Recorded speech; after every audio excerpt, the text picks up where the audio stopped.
उसी समय 11 साढ़े 11 बजे के आसपास सोनू विश्वकर्मा के द्वारा अननोन नंबर से मुझे धमकी भरे कॉल किए गए, बहुत अभद्रतापूर्वक बात की गई, बहुत ही ज़्यादा अश्लील बात, मतलब अश्लील गालियाँ दी गई।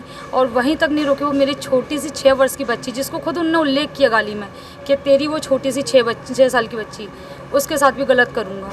और बहुत ही ज़्यादा गंदे तरीके से मेरे से बात की गई, बहुत अश्लील शब्दों का यूज़ किया गया।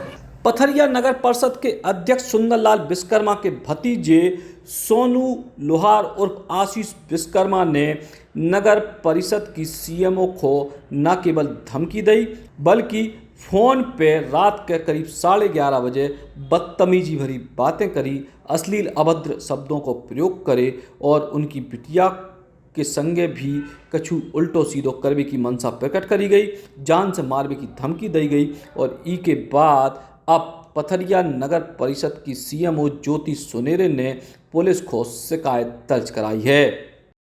मैम, आप एसपी ऑफिस आई हैं, क्या वजह है, क्या कुछ हुआ है, किस बात की शिकायत की आपने? एक्चुअल आज मैं सुबह अपने रूटीन कर्तव्यों के लिए दमोह शासकीय आदर्श महाविद्यालय आई हुई थी प्रशिक्षण के संबंध में।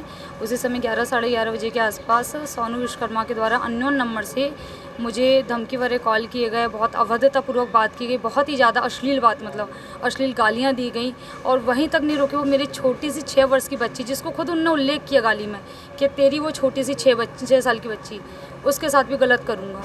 और बहुत ही ज़्यादा गंदे तरीके से मेरे से बात की गई, बहुत अश्लील शब्दों का यूज़ किया गया। और सोनू विश्वकर्मा और आशीष विश्वकर्मा ये अध्यक्ष नगर पालिका अध्यक्ष के भतीजे होते हैं।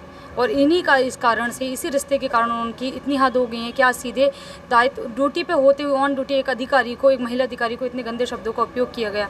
और ये ऐसे व्यक्ति हैं जिन पर पूर्व में भी काफ़ी सारे प्रकरण दर्ज है और उनको जिला बदर की भी कार्रवाई की जा चुकी है। उसके पश्चात भी कुछ राजनीतिक शरण और कुछ लोगों का सपोर्ट के कारण इनका जिला बदर आज भी नहीं हुआ, ये पथरी आज भी घूमते हैं।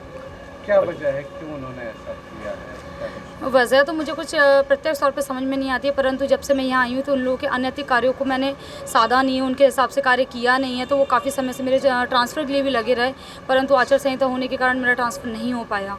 तो बस रीज़न यही समझ आता है। आज आप पुलिस अधीक्षक महोदय से मिली? जी। क्या शिकायत थी और क्या उन्होंने आपको? साहब से अभी मुलाकात हुई है तो साहब ने बोला है कि कड़ी से कड़ी कार्रवाई की जाएगी उन पर।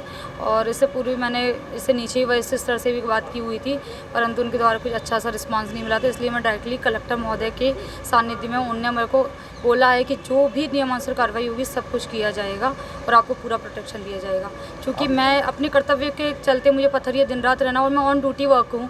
मैं मतलब पूरे 24 घंटे ऑन ड्यूटी रहते हैं हम लोग, चूँकि सीएमओ हैं तो ज़रूरी नहीं हमारे पास पुलिस प्रशासन हो। उसके बाद अकेले भी, और मैं चूँकि खुद भी ड्राइव करती हूँ कई बार, और अकेले भी मुझे कार्य पर निकलना पड़ता है। तो मुझे तो ऐसे में अपना डर सता रहा है कि कहीं मेरे साथ कुछ दुर्घटना ना हो या मेरी बच्ची के साथ ना हो जाए। क्योंकि उस व्यक्ति की मानसिकता तो इतनी घृण है कि वो 6 साल की बच्ची का सीधे मुंह पे बोल रहा है अटेम्प्ट टू रेप के लिए, या बहुत गंदे शब्दों में बोला। मैं अटेम्प्ट टू रेप बहुत अच्छे शब्दों में बोल रही हूँ।